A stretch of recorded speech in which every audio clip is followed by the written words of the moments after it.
Bueno, pues si queréis empezamos. Empieza Pablo. Genial. Pues nada, hola a todos. Muchísimas gracias por venir y nada, en este encuentro pues que se titula Alimentando el futuro, ¿no? En el que vamos a hablar precisamente de eso, ¿no? Del futuro de la alimentación, ¿no? Y de cómo mejorar nuestra salud a través de ella. Y bueno, y como sabéis, esto se enmarca dentro del ciclo de Construyendo la Salud en la Calle, que llevamos a cabo con el apoyo de la Fundación Quaes. Y nada, para el encuentro hemos traído, aquí la tenemos a Pilar, una invitada de lujo. Y bueno, y antes de que Fran nos la presente, nada, os voy a contar muy rápido cómo vamos a desarrollar el encuentro. Primero Pilar nos introducirá el tema, ¿no?, que vamos a tratar. Y bueno, y a continuación abriremos un turno así de diálogo en el que queremos que participéis todos y que demos nuestras opiniones y tal. Pero bueno, no os preocupéis porque Pilar nos va a ayudar planteándonos preguntas y cuestiones. O sea que esperamos que sea muy dinámico. Y bueno, sí, para hablar tenéis que pinchar abajo en donde pone audio, ¿no?, el icono del micro, si no estáis activados. Y bueno, y por mi parte pues ya está todo. Cuando quieras, Fran, nos presentas a Pilar para los que no la conozcan. Pues muchas gracias, vais a conocer a una excelente persona. A ver, yo tengo el gran placer de presentaros en este encuentro virtual a una persona que admiro como profesional y como persona, ¿no?, que es Pilar Esquer. Tiene un currículum que voy a coger un papel porque es que si no, no me lo sé, y eso sí que me vais a disculpar. Un currículum que me gustaría que conocierais, ¿no? Es graduada en Nutrición Humana por la Universidad de Murcia, diplomada en Dirección de Empresas por la Open University de UK, máster en Dirección Estratégica en Bienestar Organizacional por la Universidad de Valencia, experta en Gestión de Empresas Saludables por la Business School de Madrid y experta en Gastronomía Saludable. En la actualidad es profesora de nutrición de la Universidad de CEU Cardenal Herrera, dirige su propia consulta de nutrición en una clínica en Castellón y desarrolla e implementa sistemas de gestión saludable para empresas a través de su marca Habits. Forma parte de la prestigiosa red de conferenciantes Thinking Heads, que es muy aconsejable. Y bueno, gracias a sus contactos de alto nivel, supo antes que nadie del confinamiento que íbamos a tener y la pandemia, y durante 6 meses del 2019 viajó por África e India explorando pues eso, distintos escenarios de salud, gastronomía y desarrollando un proyecto muy bonito, que eso sí que molaría que lo contara en otra reunión también, un proyecto solidario en prevención de riesgos laborables. Pero bueno, a mí me gustaría también contaros la persona, que yo creo que el que me conoce un poquito sabe que yo soy muy de piel, y deciros que Pilar es una madre, es una esposa, es una amiga ejemplar, es una mujer sensible, muy empática, incansable y llena de una energía que ojalá transmita hoy, como siempre lo hace en todo lo que hace y dice. Y hoy, bueno, como ha dicho muy bien Pablo, nos va a hablar y nos va a cuestionar, que yo creo que es lo importante, ¿no? El hacernos preguntas para poder encontrar esas respuestas de cómo construir la salud de las personas y del planeta, algo que también es algo que va a ser un tema crucial, ¿no? Todo lo que está sucediendo en el planeta a nivel de cambio climático, pero en este caso a través de la alimentación. Cómo estamos comiendo, cómo afecta a nuestra salud, cuáles pueden ser nuestras estrategias para hacernos cargo de nuestra salud y participar justamente de ella mediante una buena alimentación. Pilar tiene muchísima experiencia en este campo y yo creo que vamos a disfrutar muchísimo. Hemos hablado en muchas ocasiones en otros foros de cómo construir nuestra salud buscando esa tutela sanitaria, pero siempre sin dejar en las manos justamente de ellos lo que en realidad nunca deja de ser nuestra responsabilidad. Y yo creo que Pilar, lánzate ahí y enamórarnos un poquito a todos. Muchísimas gracias, Fran. Muchísimas gracias, Pablo. Hola a todo el mundo. Yo no sé si alguna vez encontraremos la manera de arrancar estas cosas sin hacer pasar al ponente por esta lucha de sí mismo que a mí, pues no sé, no es que me resulte incómoda, pero sí que es como que me sube muchísimo el listón cuando se me dicen tantas cosas bonitas y luego te tienes que enfrentar a gente que no te conoce y que a lo mejor pues resulta que bueno. De todas maneras, para mí, el placer más grande que tengo hoy es el tipo de reunión que vamos a tener, porque me gusta mucho dar conferencias, los webinars también, al final me he acostumbrado, me gusta mucho más estar en persona, pero bueno, hemos tenido que acostumbrarnos a esto y de alguna forma pues llegamos un poco también a esa intimidad de las casas y eso siempre es bonito. Pero lo que a mí me gusta de hoy es que podemos tener una conversación, ¿sí? No es que voy a estar aquí hablando una hora sin parar, diciendo pues todas estas cosas sobre la alimentación que solemos decir, sino que voy a darle un giro, no vamos a hablar tanto de los alimentos, que es lo que suelo hacer, orientar a la gente más en la alimentación, sino que vamos a cuestionárnosla. Y vamos a cuestionárnosla en plural, ¿de acuerdo? No voy a ser yo sola. Voy a lanzaros preguntas, puesto un poquito en cartel y en unas diapositivas que iré poniendo para que vayamos viendo en qué tema estamos y qué preguntas estamos tratando. Y a mí me gustaría que conforme vamos, pues bueno, desgranando esas preguntas, vosotros os animéis, vayáis respondiéndolas hacia vosotros mismos y si además participáis, pues muchísimo mejor, porque de eso se trata, ¿de acuerdo? Porque lo que vamos a hacer precisamente, como os digo, es cuestionárnoslo todo. Y para eso, bueno, pues no hay ni dogmas, ni libros, ni hoja de ruta. Hay lo que cada uno sentimos y pensamos. Y en un momento de cambio como este, a mí me parece doblemente interesante que nos despojemos un poco de todo lo que nos ha servido hasta ahora y entre todos intentamos construir un poquito el nuevo escenario. Así que si me permitís, lo que voy a hacer va a ser compartir pantalla, pero no con el ánimo de poneros una presentación. Ah, aquí me dice que el anfitrión me tiene que habilitar para que comparta pantalla. Ese debe ser Pablo, ¿no? Cuando Sí, me es digas... Kaylee. Es Kaylee. Kaylee, pues muchas gracias, Kaylee. Cuando me digas...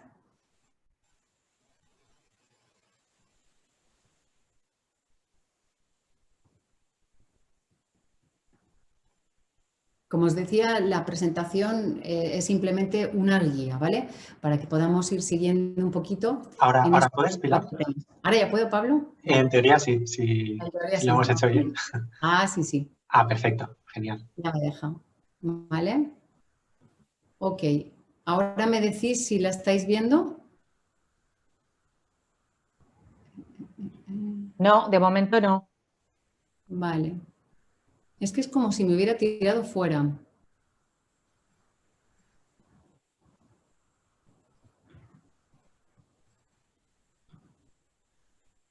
Vale. ¿Y ahora, Pilar, te deja? Estoy siguiendo las instrucciones que... Y aparece grabando. No, debéis haberle dado a otro comando porque no me está dejando. A ver. Sí, Vale, hemos puesto que pueden compartir todos los participantes pantalla. ¿Sí? Vale. Entonces, en teoría debería de funcionar. Ahora, Sí. Pilar. Ahora sí. Vale, pero es que ahora la que no tiene la presentación soy yo porque...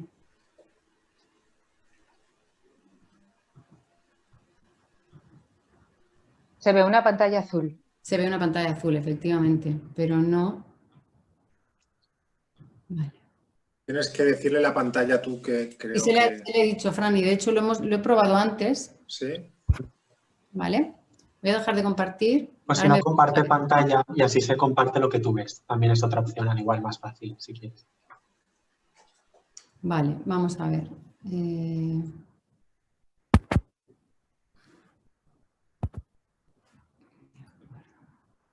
Esto es para darle emoción, ¿no? Para darle... Ahí está, ahí está. Vale.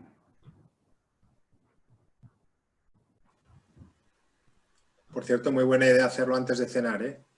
Sí, yo he puesto, perdona, yo he puesto de hecho las judías a remojo. Está bien. Sí, no, están ya en ebullición. Al terminar, ¡pum! Cena. Definitivamente no me está dejando, chicos, compartir la pantalla, ¿vale? En este momento lo que estáis viendo, me imagino que es a mí, ¿no? Sí. Vale, vamos a ver. O sea, en teoría sí que, sí que está habilitada la función. No sé si quizá hay otro problema, pero no sé ahora mismo. Vale, vamos a ver.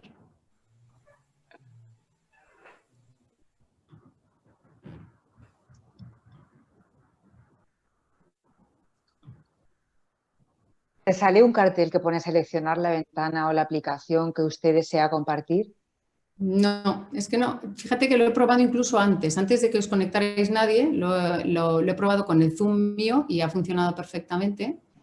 Y en este momento, pues no me Si está quieres dejando. probar quizás salir y volver a entrar, no lo sé. Sí, O sea, a mí sí es que lo me que deja estaba pensando. compartir, creo. Sí. Vale, a ti sí te deja. Vale, pues voy a salir y voy a volver a entrar. A mí ¿Ok? también me deja compartir.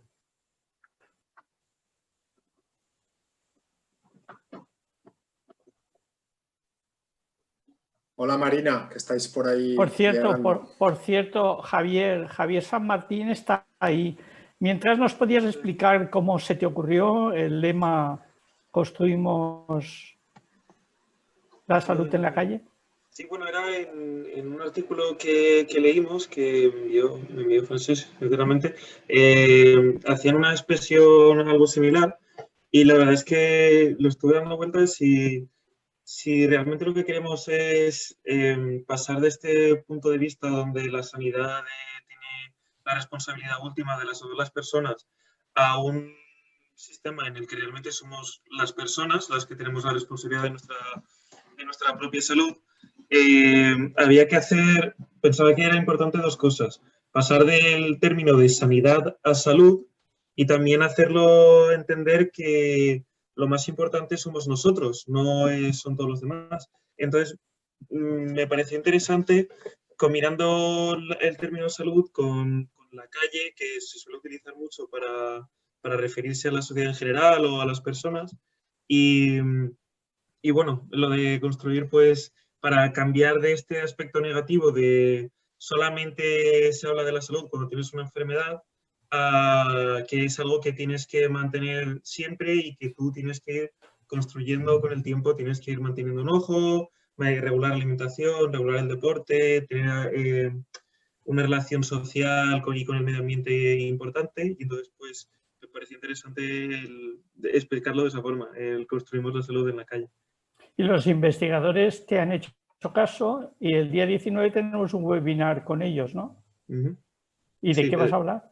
El 19 es, Jerome Noailly, que tiene un proyecto de investigación, está coordinando un proyecto de investigación financiado por la Unión Europea sobre la degeneración de los discos intervertebrales. Y nos pusimos en contacto con ellos porque él también está interesado en darle a la ciudadanía un papel más importante en la investigación para que sea más participativa y que vaya en los dos sentidos, que lo que se genera en la investigación se pueda utilizar en el día a día y que también las personas de a pie pues, puedan dar feedback o sus opiniones a los científicos. Entonces, pues lo que estamos nosotros es aportando criterios acerca de cómo el trabajo que él está utilizando se puede aplicar de la mejor manera en la sociedad y cuáles son los puntos que nosotros consideramos más importantes que vendrían siendo. Hola, hola. Ya estás. Bueno, así explicado muy rápido sería básicamente que tuviésemos marcadores para que pudiésemos tener en cuenta nuestra salud vertebral. Gracias, Javier. No hay ningún problema. Pilar, de hecho, vale, ahora sí. De hecho, también coanfitriona para que puedas... Vale. Ahora sí, vale. Pues no sé qué es lo que estaba ocurriendo antes, pero a mí cuando me he salido además me había mareado por completo aquí la presentación y todo lo demás, ¿vale? Bueno, arrancamos pues, de verdad. Vamos a ver, ¿cómo podemos mejorar la salud de las personas a través de la alimentación? Es el tema que hoy vamos a tratar. Y lo primero que me gustaría empezar a comentar es ese concepto que tenemos de salud, que nos preocupamos de ella cuando la perdemos, no nos preocupamos antes, hacemos muy poquita prevención, pero cuando hacemos prevención seguimos centrados en la enfermedad. Y esta es un poco la primera pregunta o la primera hondanada que os lanzo. Cuando nosotros diseñamos un viaje, trazamos un itinerario hacia donde queremos ir, ¿verdad? No trazamos el itinerario tratando de esquivar otro punto, ¿sí? Entonces, ¿por qué para llegar a la enfermedad hacemos ese recorrido esquivando la enfermedad? ¿De acuerdo? Para llegar a la salud hacemos ese recorrido esquivando la enfermedad. No es lo mismo, no es ni parecido, ¿de acuerdo? No es lo mismo huir de la enfermedad, que es lo que estamos haciendo ahora mismo, que dirigirnos hacia la salud. ¿De acuerdo? Y partiendo de esta base es donde me gustaría a mí empezar a desgranar un poquito esos 4 puntos que a mí me gustaría tratar a lo largo de la tarde de hoy. Y el primero que lanzamos es la salud. Y la salud en la nutrición, ¿es cuestión de genética o es cuestión de hábitos? ¿Sí? Carl Jung decía que hasta que no hagamos consciente el inconsciente, seguirá dirigiendo nuestra vida y lo llamaremos destino, ¿cierto? A mí en salud me gusta decir que hasta que no hagamos consciente nuestros hábitos, ellos seguirán dirigiendo nuestra vida y nosotros lo llamaremos genética.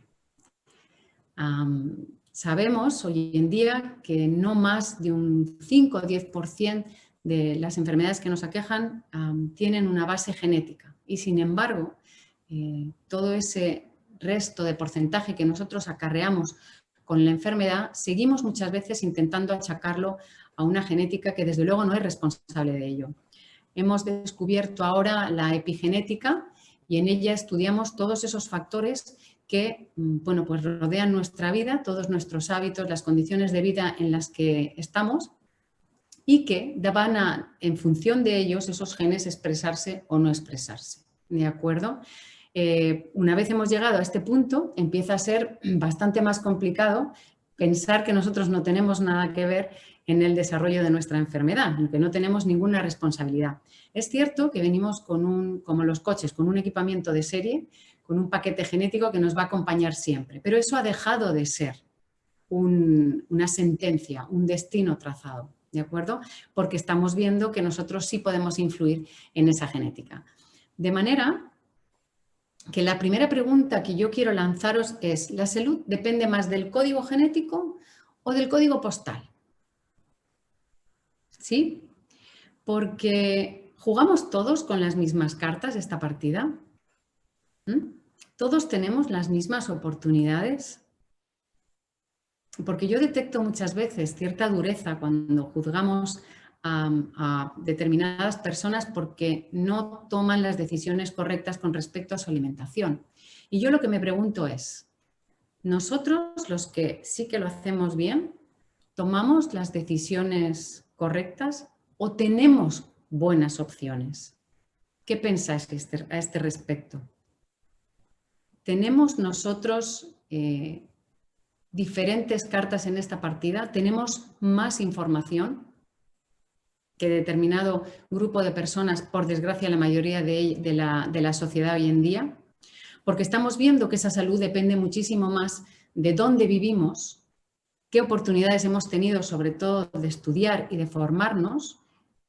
En los barrios en los que vivimos, las casas en las que vivimos, tienen muchísimo más que ver con nuestra salud que nuestro propio código genético. De ahí esa frase de ¿depende de nuestro código genético o depende más bien de nuestro código postal? Una de las cosas que yo más me encuentro en consulta es el siguiente comentario. Mujer, pues si lo venden en un supermercado no será tan malo. Y esa es toda la información que le llega a la gente sobre lo que puede y no puede comer. Que si está en la estantería del supermercado, eso alguien se ha encargado de declararlo como apto para comer y si está ahí yo lo puedo consumir. Nosotros tenemos la oportunidad de estudiar, tenemos la oportunidad de reunirnos en estos foros y de aprender unos de otros.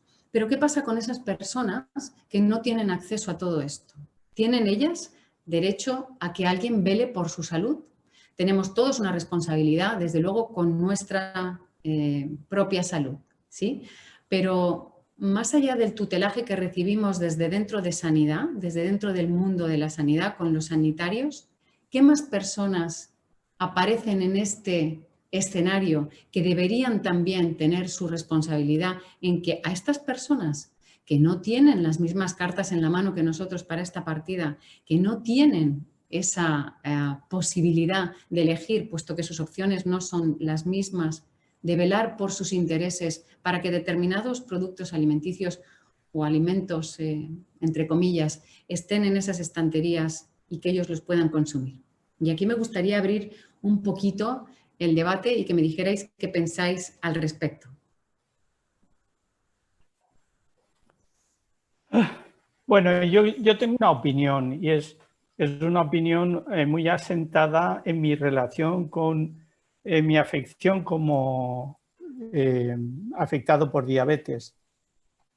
Realmente yo creo que hay una parte genética, evidentemente, y luego hay un currículum vitae, ¿no?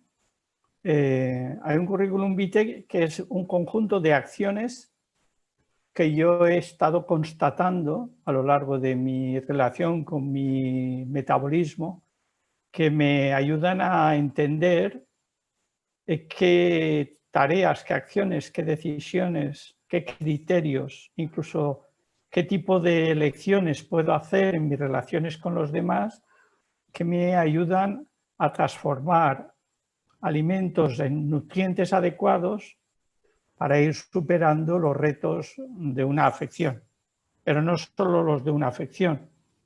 Yo creo que los árboles son un ejemplo. Ellos transforman a través de los nutrientes que cogen con las raíces, las transforman en oxígeno que nos dan, que nos regalan.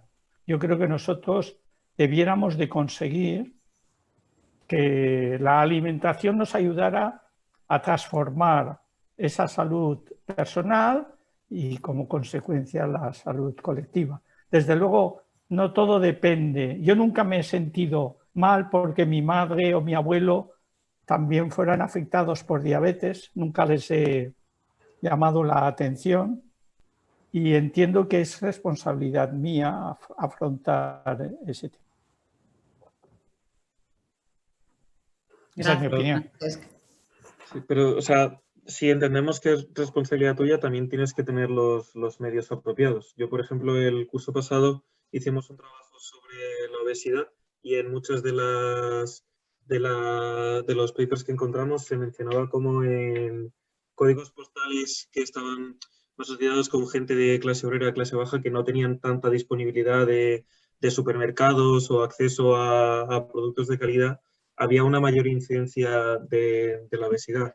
Entonces, a raíz de eso, creo que el código postal también juega un papel bastante relevante, porque a fin de cuentas, si yo voy al supermercado y no puedo encontrar fruta de calidad o verdura de calidad, igual el supermercado lo tengo a media hora de camino, pero a 5 minutos de casa tengo, no sé, un Burger King o lo que sea, va a ser más probable que yo esté comiendo comida basura antes que estar comiendo comida real. Entonces, creo que el código genético juega un papel, me parece que es importante, pero sigue siendo el código postal uno de los mayores efectos actualmente. Estoy de acuerdo yo también, Javier. Sí. Creo que tiene más peso, muchísimo más el código postal y también vuelvo a un ejemplo personal que yo creo que también aporta, ¿no? Y es en África justamente, ¿no? Yo he viajado a África con una ONG y es más importante, por ejemplo, la higiene y esa educación, y son conceptos básicos de lavarse las manos, que muchas veces la carga que pueden tener genética en determinadas enfermedades. O sea, son mucho más perjudiciales para los pequeños, por ejemplo, para su crecimiento y su desarrollo, ¿no? Entonces, yo estoy de acuerdo 100%, vamos, el código postal, donde has nacido, por definirlo un poco más, yo creo que te condiciona muchísimo. A ver, sí, yo quería decir que, bueno, creo que yo no soy suficientemente responsable y casi todos creemos que tenemos el conocimiento, ¿no? Pero no somos lo suficientemente responsables muchas veces porque te da rabia pagar de más en un producto, aunque sepas que es de más calidad. Quiero decirte que no solamente a veces es el código, ¿no? A veces es las posibilidades que tienes económicas o esa manera de decir, ostras, no me voy a gastar en tanto dinero, ¿no? En poder comer bien. Es como que te sabe mal gastarte tanto dinero. Yo creo que eso también influye. Tendríamos que a lo mejor buscar sitios donde comer bien no cueste tanto. No tengas que ir a depender a un sitio muy específico que a lo mejor no te pilla bien. Quiero decirte que a veces no solamente es el código postal, ¿no? Es la opción que yo quería. Creo que es importante que tendríamos que tener una educación en el colegio y los padres también tendrían que dar esa educación a los hijos para poder saber exactamente qué es lo que es más sano comer, ¿no? Fantástico, Carmen. Te has adelantado en el tema. Ya. Sí, yo quería hacer un comentario también. Creo que es una buena metáfora la que ha utilizado Pilar, el código postal, poniéndolo como el entorno, ¿no? O sea, decir, el entorno qué influencia tiene en la salud. Y efectivamente lo que comenta Carmen es el poder adquisitivo. Eso es parte del entorno. La cultura gastronómica de ese entorno.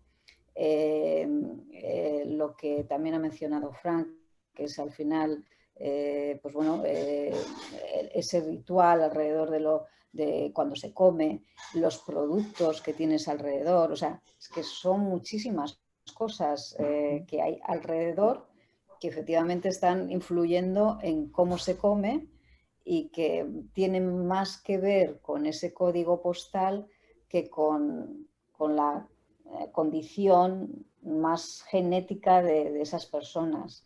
Porque al final, o sea, es algo que desde que estás de forma embrión en el útero, ¿no? de la madre, pues o sea, ya estás de alguna forma absorbiendo, ¿no? Entonces a mí me parece que es un buen... Me ha encantado, vamos, Pilar, lo del código postal. Y en realidad estoy muy de acuerdo que el código postal tiene mucho impacto. Mucho. Sí, a ver, yo quería decir solo que a veces cuando hablamos, porque también puedo estar de acuerdo con el tema del código postal, al final resulta que la culpa la tiene el código postal y eso es peligroso.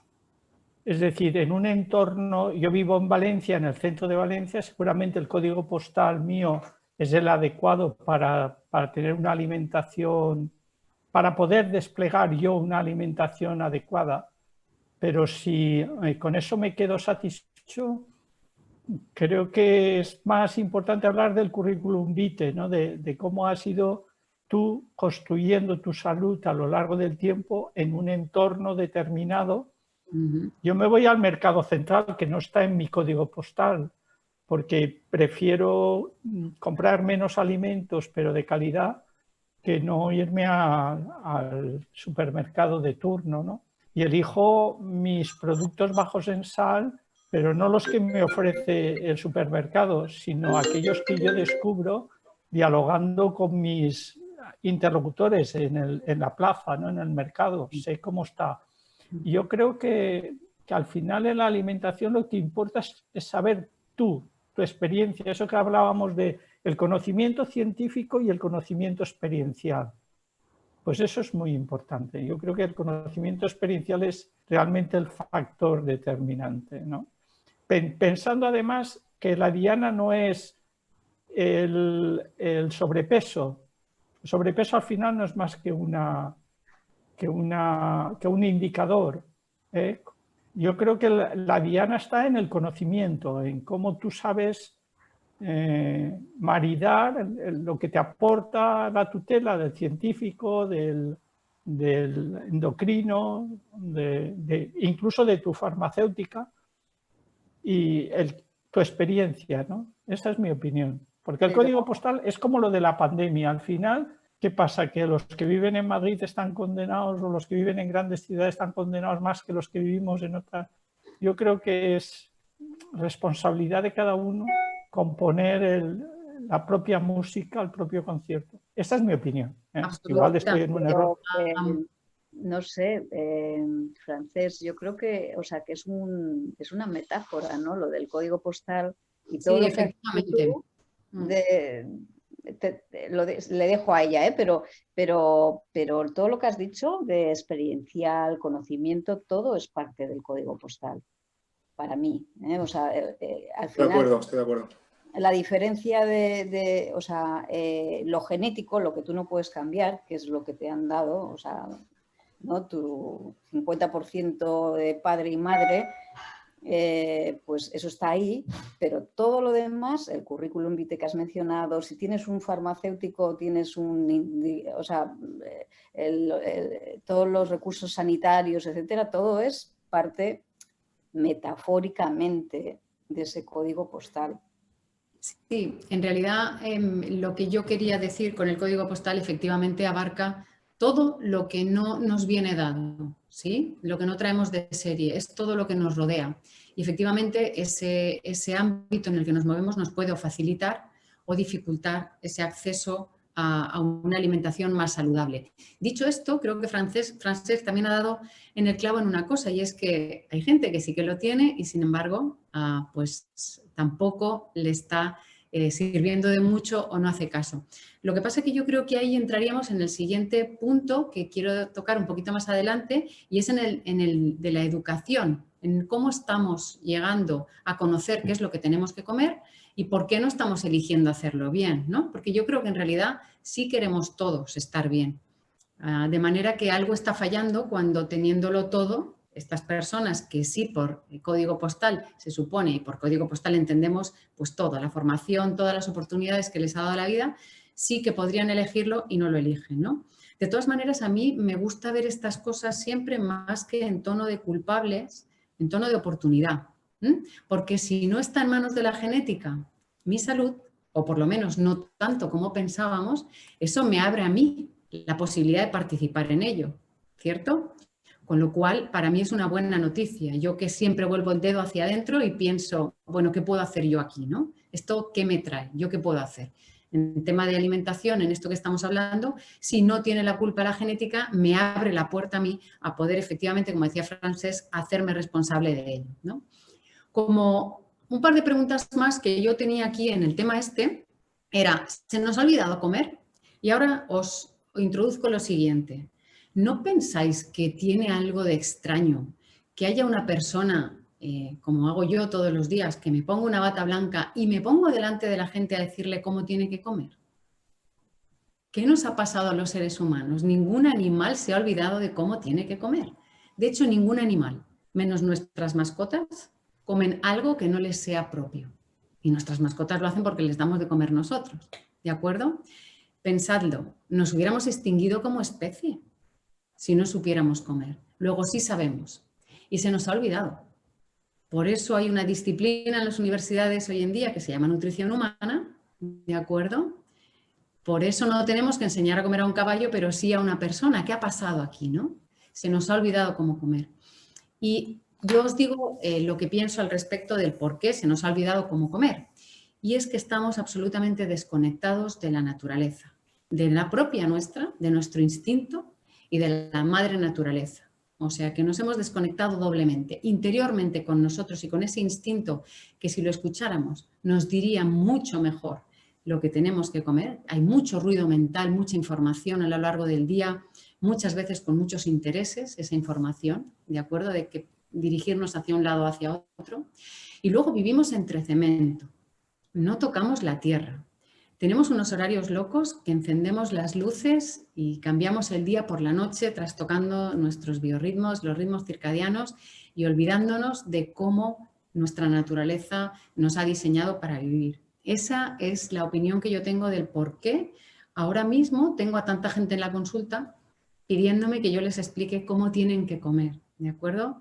A mí me parece algo bastante extraño que no sucede en el resto de la naturaleza. Ningún animalito se ha despistado tanto como para morirse de hambre si alguien no le dice lo que tiene que comer. Nosotros no nos morimos de hambre, pero nos morimos porque comemos mal, ¿de acuerdo? ¿Cómo lo veis esto? ¿Creéis que se nos puede comer y el por qué? Si los animales tuvieran supermercados, acceso a los supermercados sería otra cosa. Es lo que nos ponen, ¿no? Ha sustituido, estoy de acuerdo, ¿no? La naturaleza la hemos sustituido por pasillos, ¿no? Y esos pasillos pues nos dan seguramente lo que no debemos de comer muchas veces, o la gran mayoría de veces, porque realmente pues no estamos programados ni para ello, ¿no? Es más un negocio, ¿no? El negocio de la alimentación. Sí, yo aquí querría hacer público mi agradecimiento a Vanessa, que hoy no está, Vanessa Bustos, que cada semana nos regala un plato de cocina, porque aprovechando además el confinamiento, yo ahora estoy dedicando mucho más tiempo, yo puedo, mucho más tiempo a la cocina, porque me he dado cuenta que el tiempo que le dedico a la cocina es tiempo que dedico a mi salud. Y puede parecer una tontería, una estupidez, pero es así. Es decir, yo estoy yendo al mercado central a comprar porque Vanessa en su momento lo mencionó. Yo siempre había ido, pero últimamente me estaba dedicando más al supermercado. Y voy a comprar productos que veo que están frescos y estoy aprendiendo a cocinar cosas que había dejado de cocinar. Estoy como decía Oliver Sacks, reconstruyendo mi salud, ¿no? Y yo creo que eso es importantísimo. Yo no sé cuánto tiempo dedicáis a la cocina, pero yo cada día le dedico al menos 1:30. Pues esa parte es muy importante, Francesc. De hecho, ayer yo tenía una formación, daba un webinar en una empresa y una de las cosas que les decía es: no podemos estar sanos si no cocinamos. Y hemos dejado de cocinar. Hemos dejado de cocinar, entre otras cosas, porque en casa ya casi nadie sabe cocinar. Y hoy en día, con decir no me gusta cocinar, pensamos que lo tenemos solucionado. No, es que a mí no me gusta cocinar. No podemos no cocinar. Y esto es algo que la gente no está entendiendo. Y yo creo que no lo está entendiendo porque no les hemos dicho, bien dicho, desde la nutrición probablemente, qué es lo que la alimentación puede hacer por ellos. Porque si lo supieran, de verdad que no dejarían de cocinar, ¿sí? A nadie se le ocurre entrar en clase cuando uno es pequeño o está formándose y decirle al profesor de mates: no, es que a mí no me gustan las matemáticas, yo no voy a aprenderlas. Ni se nos pasa por la cabeza, ¿no? ¿Por qué? Pues porque entendemos que es algo necesario y no le dejamos a nuestros hijos tampoco que se salten esas clases de matemáticas. Sin embargo, aquello primero que nos mantiene vivos, que es la alimentación, la hemos dejado a un lado, no sabemos cocinar y dejamos que alguien lo haga por nosotros. Y ahí es donde entramos en barrena, porque esa industria alimentaria no tiene nuestra salud en su punto de mira. No es su leitmotiv, es pues otro, ¿no? Entonces, al hilo de lo que estábamos comentando y como última pregunta de este bloque, yo os preguntaba, ¿qué pasa en las Blue Zones? Esas zonas del planeta que tenemos ahí ahora, ¿de acuerdo?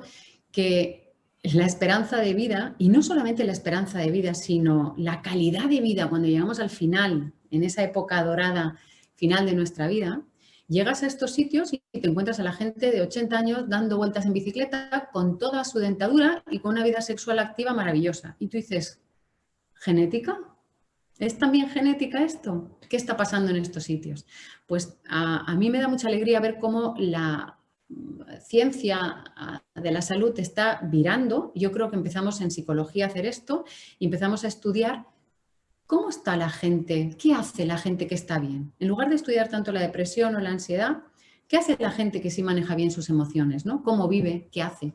Poniéndonos en positivo. Esto hemos empezado a hacerlo dentro de la nutrición y entonces tenemos todos estos puntos que estáis viendo ahora en esa diapositiva en la que, como os decía, la calidad de vida, porque esperanza de vida tenemos mucha también aquí, ¿vale? Pero la calidad de vida que tenemos en estos puntos no tiene nada que ver con la genética. Cuando hemos empezado a estudiar qué hacen en estos sitios, nos hemos dado cuenta que no tienen ni los niveles de estrés que tenemos aquí, se dan su tiempo para comer, tienen su tiempo para descansar después de comer y la alimentación que lleva es natural, de la zona, fresca y de temporada, ¿de acuerdo? Entonces, ¿qué pensáis que es lo que está ocurriendo? ¿Por qué nosotros no podemos hacer lo mismo que están haciendo estas personas y llegar a través de la alimentación a nuestros años más maduros de una mejor forma y no cargados de pastillas y de dolores conforme llegamos la mayoría de nosotros a esos días? Ahí os lo dejo. ¿Cuántos somos ahora mismo? Porque yo no lo veo. ¿Cuántos estamos conectados ahora mismo? ¿Alguien? Pablo está ahí a los mandos, ¿lo ve? 15, creo, ¿no? 15, sí. Sí, 15. Venga. Y si os ponéis la cámara, a mí me hacéis un favor, porque si no me siento muy sola, ¿eh? Fíjate, yo hay una cosa que diría con lo que acabas de decir, que diría no, que voy a decir, porque yo tengo que... Claro que sí. Bueno, es que yo le he dado muchas vueltas preparando esta sesión porque Pilar me ha exigido, ¿no?, que le diera muchas vueltas. Hay una cosa que yo creo que es importante y es, por ejemplo, ¿por qué aceptamos vivir o alimentarnos de acuerdo con los tópicos sociales? Es decir, yo pongo un ejemplo experimentado en mí mismo. No hay nada que pueda sentarle peor a un afectado por diabetes que una paella. Nada. Porque es la mezcla de hidratos de carbono con grasas, con proteínas y realmente cocinada de una manera que acaba siendo, incluso cuando hablan del rosega, eso que se quema el arroz y tal, y el platazo inmenso que nos comemos. Y sin embargo, lo estamos apoyando como el plato nacional, como el plato... Y estoy convencido, porque además va precedido, efectivamente es un acto social, pero va precedido de la toma de alcohol, de la toma de otras cosas. O sea, no acabo de entender por qué aceptamos los tópicos sin una actitud crítica. Ahora, otra cosa, ¿por qué estamos cenando a partir, ahora no, gracias a esta situación, se está cenando a las 8 de la tarde y la gente se sorprende que tengamos que cenar a las 8 de la tarde? Yo no entiendo por qué no acabamos de modular de otra manera nuestra existencia. Yo pongo un ejemplo. Yo sé que si en la cena tomo alcohol, durante la noche mi metabolismo se para. No existe, no se produce. Y lo sé porque lo he experimentado, lo he vivido. Sé cuánto peso antes, cuánto peso después, cómo reacciona mi organismo. Entonces, ¿por qué no explica a la gente que el alcohol consumido de una manera improcedente quiere decir mucho más y a una hora muy tardía te va a acabar, no sé, condicionando la salud? Y los tópicos los mantenemos y los consolidamos, no sé, es como si... ¿Por qué ocurre esto? No lo acabo de entender, de verdad. Creo que eso es por lo que hablábamos antes también, ¿no? Sobre el código postal y sobre el entorno que hay a tu alrededor. Si tú no tienes, o sea, si tú por educación, bueno, no has recibido la educación suficiente como para saber, pues, que la paella puede ser fatal para ti si tienes diabetes o que no metabolizas bien por las noches si has tomado alcohol o lo que fuera, si no tienes tampoco el conocimiento experiencial porque en tu comunidad es mucho de quedar, te tomas la paellita, las cervecitas y luego te echas la siesta y luego cenas a las 8 o 9 de la noche, pues al final lo que se te queda contigo es eso. Si no recibes otro input de tu entorno, al final eso es lo que se va a mantener, siempre. Entonces lo que entiendo que cambia en estas Blue Zones es que tienen una actitud diferente con respecto a la comida, que la toman con más tiempo, con más tranquilidad, o sobre la calidad de los alimentos también, porque igual son más frescos y si son de más calidad también a ti te incentiva más a comer un tomate que tiene muchísimo sabor que un tomate que no sabía nada. Un amigo mío... Ahí estoy de acuerdo, correcto, sí. Javier. Yo creo que el factor alimentos procesados es la velocidad de nuestra sociedad. O sea, si nos tranquilizamos y comemos esas verduras, esa fruta, fruta de temporada, comida de temporada, es todo lo contrario justamente a un alimento procesado. Vamos corriendo, lo queremos ya, lo comemos ya y eso es como nos sienta, ¿no? O sea, al final una bomba. O sea, sí, yo hace ya tiempo que estuve oyendo a una persona que hablaba sobre alimentación y siempre decía, come como si bebes y bebe como si comieras. O sea, es un poco cómo tienes que comer. Comemos deprisa, entonces no tienes que comer despacio y hacer comida sea líquida casi. Sí. No, comemos corriendo, siempre viendo la televisión, estresados porque las noticias nos están dando una información que nos está estresando y normalmente la alimentación la engullimos. ¿Sabes? Yo creo que ese es el primer problema. Y luego Y luego yo quería decir también que bueno, que las personas que no saben cocinar es porque no quieren, porque ahora lo tenemos súper fácil. Ahora pones en cualquier sitio cómo se hace unas lentejas, cómo se hace y te sale. O sea, que si no cocinas es porque no te apetece, porque no quieres, o porque quieres ver la serie y quieres comentarla con tu amigo, ¿sabes? Yo creo que es más que otra cosa la tecnología que a veces nos está absorbiendo por un lado y no sé, es un poco mi opinión. Carmen, dime. Sí, yo quería comentarte una cosa o preguntarte Sí. una cosa. ¿Tú cómo has vivido en tu afección con el cáncer, en tu relación con el cáncer, ese tratar la alimentación como un ingrediente que te ayudaba a construir tu salud? Estaría bien que nos contaras tu experiencia en eso. Pues sí, encantada, cómo no. Es curioso, a mí el cáncer me ha enseñado tantas cosas que yo siempre digo que no se lo recomiendo a nadie, pero que yo si pudiera no lo devolvería, porque me ha enseñado muchísimo, me ha enseñado mucho dentro de mi mundo de la alimentación, me ha enseñado todavía más como persona, ¿no? Dentro del mundo de la alimentación, Francesc, a mí lo primero que me enseñó es que hay muchas cosas más que influyen en el bienestar de la persona, porque os podéis imaginar que yo comía bien. De esto hace 5 años y medio que ocurrió en mi vida y os podéis imaginar que medianamente bien yo debía estar comiendo, porque me dedico a lo que me dedico y sin embargo igual llego, ¿no? Dicho esto, no me quedó otra, aparte de ampliar el círculo a ese bienestar para mi organismo, al mundo de las emociones, que a lo mejor se había quedado un poquito más fuera que no el de la alimentación. Dicho esto, bueno, yo vengo de una familia en la que genéticamente sí tenemos esa carga, ¿de acuerdo? Y entonces sí que había estudiado mucho los alimentos con respecto al cáncer. Obviamente, en el momento en el que a mí me diagnostican, pues sí, me pongo manos a la obra a averiguar muchísimas más cosas, ¿no? Y descubro un mundo todavía más apasionante del que yo ya conocía de los alimentos con respecto al cáncer. Pero no tiene nada de extraño si os paráis a pensarlo. Tenemos una frase que nos gusta mucho decir en nutrición que es somos lo que comemos. A mí una que me gusta todavía más y os la dejo aquí. La materia ni se crea ni se destruye, Lavoisier. Simplemente se transforma. De manera que todo aquello que ponemos en nuestro plato luego forma parte de nosotros mismos, ¿sí? Y todo lo que nos sucede dentro del cuerpo ha entrado primero de alguna forma de afuera, ¿de acuerdo? Nosotros vamos poniendo piedra a piedra con lo que comemos, lo que luego el cuerpo hace dentro con ello, ¿sí?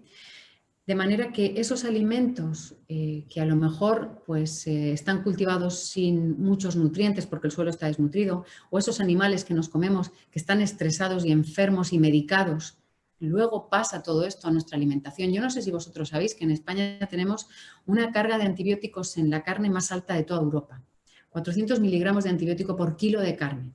Utilizamos más antibiótico nosotros en ganadería que los alemanes teniendo muchísimas más cabezas de ganado que nosotros. Y esto sucede porque nosotros tenemos en muy malas condiciones a los animales cuando los criamos. Si yo me ahorro dinero hacinando a los animales, dándoles mal de comer, y cuando enferman los medico, yo puedo igualmente vender ese animal, pero es que esa medicina que le he dado no desaparece, aparece luego en tu plato, ¿de acuerdo? Entonces, todas estas cosas sí que son parte de lo que yo aprendí en el proceso mío. ¿Qué aprendí o con qué me tropecé como profesional sanitaria que soy? Bueno, pues me tropecé con una absoluta ignorancia por parte del mundo de la medicina, de la inmensa mayoría de los médicos con los que traté, con respecto de la nutrición. A mí mi oncólogo me mandaba siempre a casa con la frase, come lo que quieras, eso no tiene nada que ver. Imaginaos cómo lo recibes desde una profesional que además se ha documentado y ha estudiado toda su vida para ayudar a los demás precisamente a recuperar esa salud a través de la alimentación, ¿no? La alimentación no es la solución a todo, pero sí es parte de la solución de todo. No hay absolutamente nada que no mejore cuando tú mejoras tu comida. Y eso es algo que en medicina no se está teniendo en cuenta. Pero no se está teniendo en cuenta porque en las facultades de medicina no se estudia nada de nutrición. Y además, luego, que tampoco tendrían por qué haber estudiado ellos, luego no cuentan con las personas que desde fuera sí nos hemos formado para ello. Con lo cual ha sido durísimo, pero durísimo encontrarme con tanta cerrazón en el mundo de la medicina con respecto a la comida. Esto lo hemos puesto encima de la mesa en congresos en los que he participado y porque se me ha llamado además desde esa doble perspectiva, ¿no? Desde la perspectiva de enferma y luego paciente oncológica y desde la perspectiva de nutricionista, ¿no? Entonces, yo no sé si vosotros os encontráis lo mismo cuando vais a vuestros médicos, pero una cosa sí es verdad. Lo que ha provocado esto en mí es que yo me dedique a buscar a aquellos médicos que van conmigo. Que esto es algo que tampoco estamos acostumbrados a hacer, porque un médico no tiene por qué ser mal médico, porque no sepa nada de nutrición o porque no valore la nutrición, ¿de acuerdo? Es simplemente que no es un médico para mí. Y eso es algo que sí yo he descubierto en todo este proceso mío. Al principio me conformaba con el oncólogo que tenía, lo sufría porque me lo pasaba verdaderamente mal, porque yo sentía que me estaba dejando fuera un gran apoyo para mi curación y para mi mejora, ¿no? Hasta que me di cuenta que lo que tenía que hacer era elegir los facultativos de los que yo me quería rodear. Y eso es algo a lo que yo animo siempre desde ese momento a todas las personas que se acercan a mí. No te quedes con una persona que no sepa tutelarte a ti. No por eso tiene que ser un mal tutor ni un mal médico. Yo me he dirigido muchas veces a los profesionales con más currículum, con más experiencia y aquellos que sobre el papel pintaban mejor. Algunos me han servido y otros no. Y eso no les quita mérito a ellos. Siguen siendo unos fantásticos profesionales. Es solo que no van conmigo, ¿no? Entonces, de la misma forma que elegimos muchas veces, o deberíamos, los colegios para nuestros hijos en función de lo que queremos que aprendan y qué tipo de profesorados y qué tipo de enseñanza van a tener allí, nosotros tenemos que elegir también a los médicos y a los tutores de salud que nos van a ayudar a cada uno en nuestro proceso. En el mío fue un cáncer, pues Francesc nos habla de su diabetes y tenemos que poder elegir a esos médicos en función de la persona que nosotros somos y de cómo queremos gestionar esa salud. No sé si Fran, que estuvo en tu entorno, ¿cómo vivió la experiencia de Pilar en ese escenario de la alimentación? Es decir, ¿erais conscientes de la importancia que Pilar le daba a la alimentación en la gestión de su salud? Yo a Pilar la conocí después, no la conocí en ese momento. Pero bueno, luego lo hemos vivido porque hemos tenido muchas ocasiones de comer juntos y tendremos muchas más. Y ha salido esta conversación muchísimas veces, ¿no? Y estoy totalmente de acuerdo, vamos. De hecho, escuchar a Pilar también te cambia muchos conceptos y a vosotros, a todos los que estáis escuchando, veréis cómo os va a dejar reflexionando y esta noche vais a tener eco en la cabeza. O sea, vais a tener muchas preguntas después de todas las que nos está haciendo, vamos, seguro. Sí, a mí me ha gustado, me lo ha notado lo de la oportunidad. Es decir, entender que realmente en la alimentación hay una oportunidad de transformar realmente la existencia, ¿no? Que yo creo que es tan importante como leer libros, vamos, ¿no? Sí. Ahora giro y veis que mi mesa está llena de libros, pero os aseguro que lo paro todo para irme a la cocina, ¿eh? Ahora mismo está hirviendo mis judías. La he puesto a fuego. Yo justamente diría una palabra y es valiente, ¿sabes? Tenemos que ser valientes con nuestra alimentación. O sea, no lo somos cómodos. ¿no? Y yo creo que la comodidad en todas las facetas de la vida, el ser humano, pues mira, si puedo poner los pies encima de la mesa, no ando. Pero en la alimentación ocurre lo mismo. Vamos a lo cómodo, no vamos a lo que es mejor para nosotros. Entonces, a lo mejor cuando ya sabes lo que es bueno, realmente haces ese esfuerzo por ti o por tus hijos que estás dándoles de comer. Pero yo creo que tenemos que ser valientes, ¿no? Y enfrentarnos ante esa comodidad. Sí, y valientes también perdón. Adelante. Y valientes también, como decía Pilar, a enfrentarte a ciertas personas del sector sanitario que al final es verdad que, bueno, todas las personas que estamos aquí entendemos que efectivamente es algo muy poderoso y muy importante empoderarse en torno a nuestra salud y nuestro bienestar.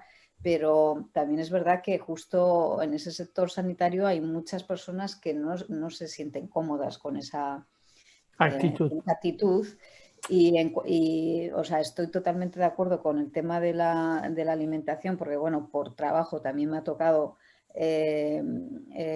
pues hacer cosas multidisciplinares o interdisciplinares, diría yo, y es increíble ver cómo personas que están pues en oncología, etcétera, no asumen esto como algo esencial para tu salud, el tema de la alimentación. O sea, pueden hablar de cánceres de estómago y dicen exactamente lo que ha dicho ella, Pilar.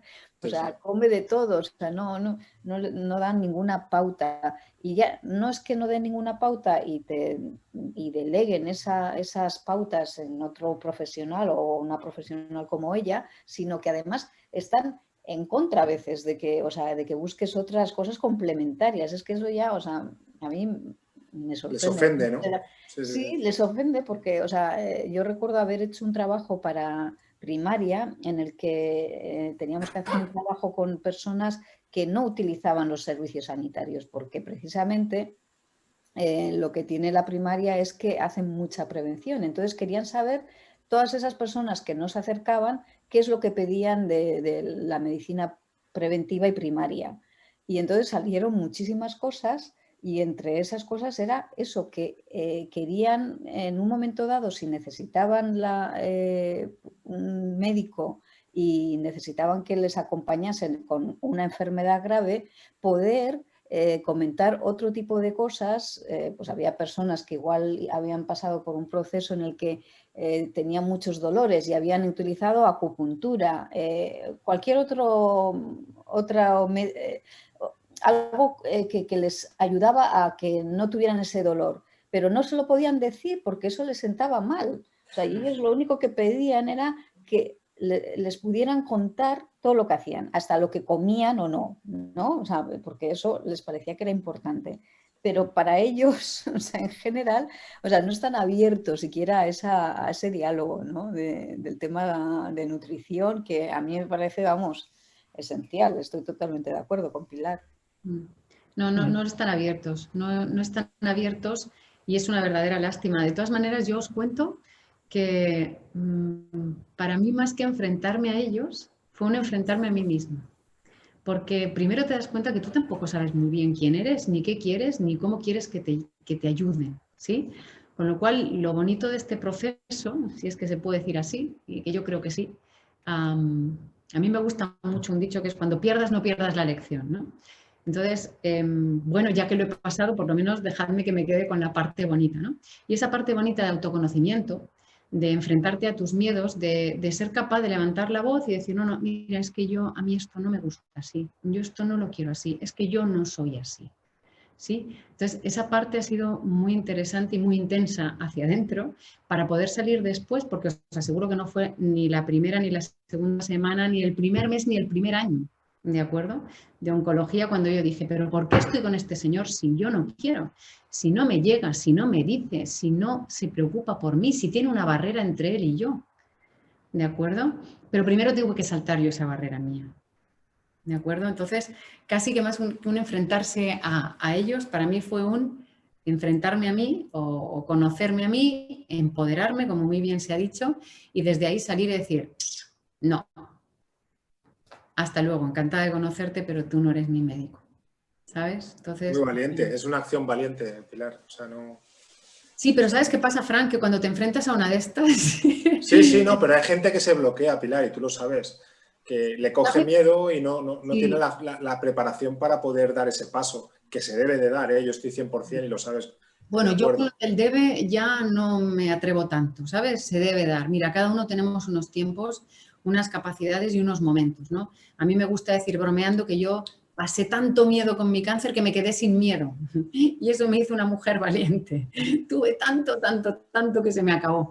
Y no me queda miedo para nada ya, ¿sabes? Bueno, Eso también lo sufrí yo cuando hubo un momento con una anemia ferropénica por culpa de justamente de la diabetes y un tratamiento farmacológico inadecuado me puso en el límite, ¿no? Y encontré al médico adecuado y yo le dije, bueno, yo estoy en la línea del suicidio. Me dice, bueno, vamos a trabajar los dos, si te parece, y antes de suicidarte me llamas, ¿vale? Y acordamos a ver qué se hace. Estoy de acuerdo con que hay que elegir, ¿eh? O sea, aquí, por ejemplo, yo donde vivo, en un entorno de 1,5 kilómetros, tengo 60 farmacias. 60 farmacias. Las farmacias han sido en Valencia las únicas que han hecho obra a lo largo de la pandemia. Bueno, ellos y Mercadona. 60 farmacias. Para encontrar en esas farmacias un farmacéutico que te tutele bien, he tenido que recorrer 15 o 16. Bueno, tengo una, pero me queda muy lejos, y otra que me está tutelando tan bien que un día me dijo, no tomes ningún medicamento. O sea, estábamos hablando y me dijo, sí, tienes razón, no tomes ningún medicamento. Y esta mañana que la he visto, le he dado las gracias. Yo creo que hemos de elegir a nuestros tutores sanitarios. Es que esa es la lucha, yo creo que es la verdadera lucha, elegir a nuestros tutores sanitarios. Y que ellos sepan que nos tutelan y que negociamos con ellos tratamientos, estilos de vida, porque si no, es que ¿qué sentido tiene esto de la salud? ¿Simplemente tomar medicamentos? ¿Simplemente curar enfermedades? Sí, pero es una acción de responsabilidad, es una acción, sí. Y esa acción de responsabilidad en la sociedad que vivimos, yo, la gente en mi entorno, yo te digo que hay mucha gente que no la quiere tomar. O sea, la tomaríamos unos pocos y a lo mejor luego sería legión o sería ejemplo, porque sería ejemplo con los resultados que obviamente serían positivos para nosotros, pero hoy por hoy yo creo que la palabra responsabilidad justamente no la quiere nadie. Incluso consigo mismo, ¿eh? O sea, ya no hablo con la sociedad, que eso sería otro tema. Consigo mismo no lo quiere nadie. Maastricht, ¿cuántas farmacias tenías en tu entorno? No lo sé. No tuve que mirar, pero había bastantes. O sea, ¿También? Como no necesité ir nunca, a ver. En la zona donde vivía yo, pues habría 3 o 4 lo menos que hubiese visto. 3 o 4 que vi sin necesitar haber ido. O sea, que no sé cuántas pero habría. 3 o 4 no son 50. Es que yo he contado 50, porque un día dije, voy a contar en 1,5 kilómetros cuántas hay. 50. En el centro de Valencia, 50 farmacias. Vale, y casi todas en lo obra. Mismo tampoco. O sea, es un claro, pobrecito. es que aquí parece como que estoy enfermo, voy a la farmacia y que me den un antibiótico, que me den un ansiolítico, que me den un... No es la responsabilidad, voy a cuidar mi alimentación, voy a dormir 8 horas, voy a hacer ejercicio, ¿no? Es tremendo. Pero para cuidarnos nos tienen que enseñar primero, ¿no pensáis? Es un poquito el siguiente punto que a mí eso me es verdad. gustaría. ¿Educamos o prohibimos? ¿Es eficaz subir los precios de los productos ultraprocesados para que la gente no los compre? ¿O educamos para que la gente entienda y sepa qué es lo que pasa con esos productos y que no los compre? Quizá deberíamos tener un mix hasta que tengamos a toda la población educada, porque verdaderamente si dificultamos la compra de esos productos, se está viendo que algo se gana. ¿Pero es verdaderamente la solución final el prohibir? ¿O tenemos que educar a las personas para que sepan verdaderamente qué es lo que está pasando en nutrición? Sí, hemos de hablar, hemos de compartir. No nos tenemos que cansar. Pero prohibir no. Yo soy en contra de prohibir. O sea, yo creo que es más informar, educar y el que lo quiera coger, que lo coja y el que no, coja. ¿sabes? Sí. Pero prohibir, la palabra prohibir, yo creo que es, no sé, es como alimento procesado, lo mismo, ¿sabes? Sí. Lleva lo mismo. Perfecto. Sí. Esta mañana hablaba con mi amigo de Alma y me decía, él está en Elche, yo estoy aquí, y me decía, realmente, ¿cuántas personas nos estamos preocupando por alimentos? Porque le he hablado de la sesión esta tarde. por hacer que nuestra alimentación sea un ingrediente fundamental de nuestra calidad de vida y no entendida con que tengo que beber el mejor vino, comer el mejor queso o la mejor carne, sino entendida como es mi responsabilidad alimentarme, ¿no? Absolutamente, pero esa responsabilidad tiene que venir informada. Fijaos, si yo me voy a un colegio, porque desde la Food Revolution de Jamie Oliver, este chef británico que lleva ese proyecto tan bonito de cambiar la educación, llevar la educación nutricional y la cocina a los colegios, primero en el Reino Unido y luego estuvo haciendo hasta una tournée por Estados Unidos. Él tiene pues como voluntarios, ¿no?, que trabajamos en distintas ciudades, pues eso, de forma voluntaria, para ayudarle. Con él aprendíamos, y yo he hecho la experiencia de hacer lo mismo que hacía él, de llevar a un colegio una cesta con berenjenas, nabos, chiribías, remolachas. Los niños no saben lo que son. Tú levantas una remolacha así o enseñas una chiribía y los niños no saben lo que son. A duras penas saben que ese pollo plegado que compran en el supermercado es lo mismo que el pollito que ven a veces en los dibujos animados o en las películas. Entonces, es imposible comer aquello que no se conoce. ¿De acuerdo? Entonces, hemos abandonado por completo la educación nutricional, que insisto, luego si llegamos, porque el debate es largo, me gustaría entrar ahí. Nos quedan 10 minutos.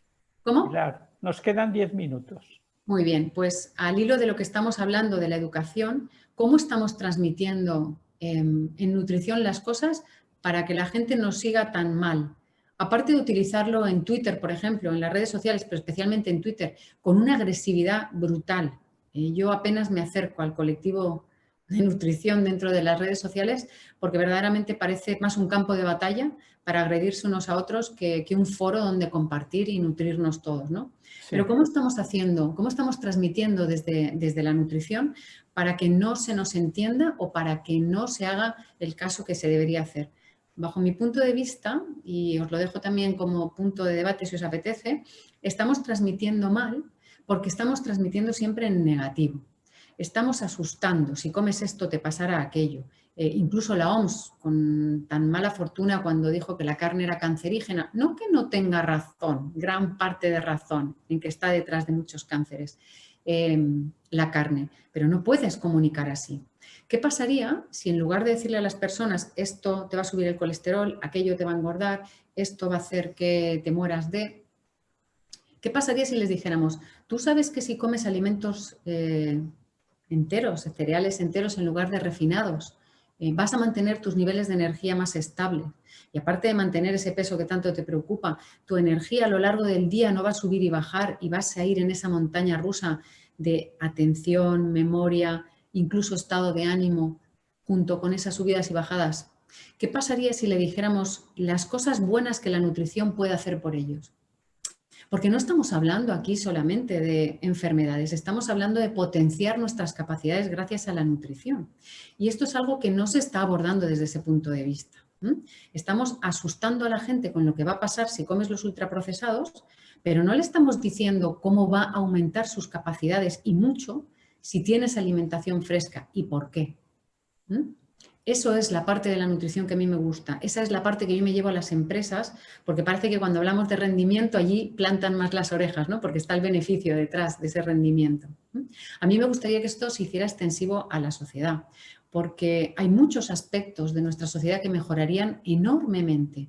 Y hablo de sitios tan importantes como, por ejemplo, son nuestras cárceles.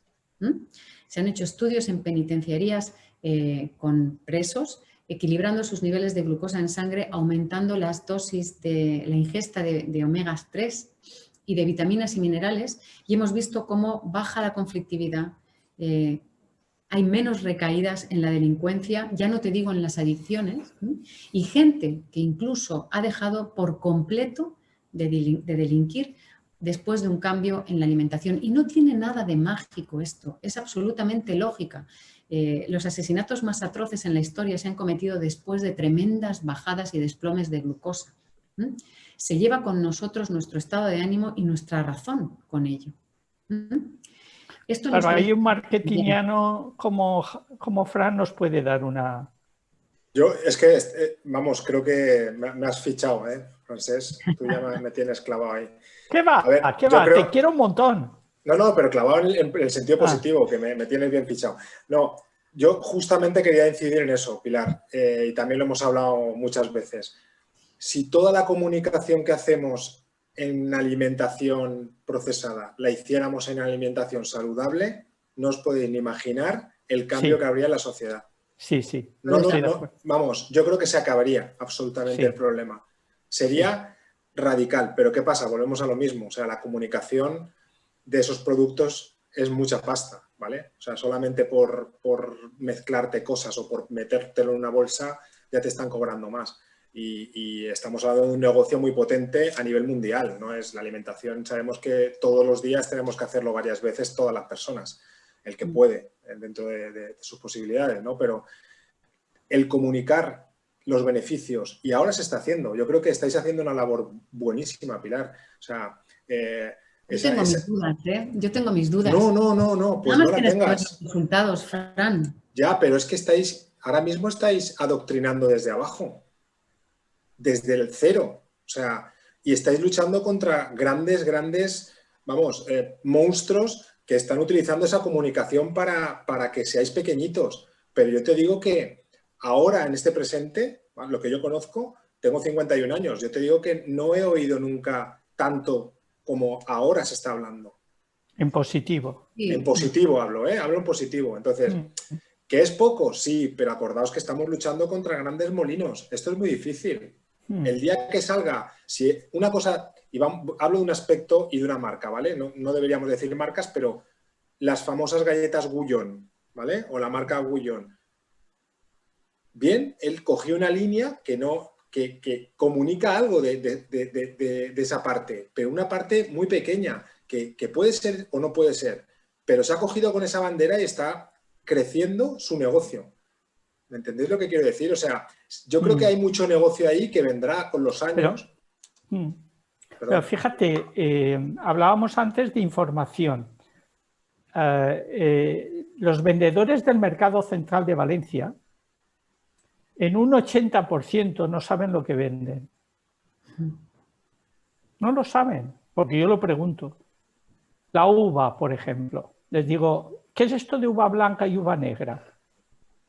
Esto será una Rossetti, será una Virginia, será una Ideal, pero no es uva blanca. ¿Uva blanca qué es? Porque cada nombre es... A ver, con las manzanas lo sabemos. Sabes distinguir una Fuji de una Royal, ¿no? ¿Y por qué con las naranjas no? No saben qué naranjas están vendiendo. En el Mercado Central solo hay un puesto que sabe qué naranjas están vendiendo.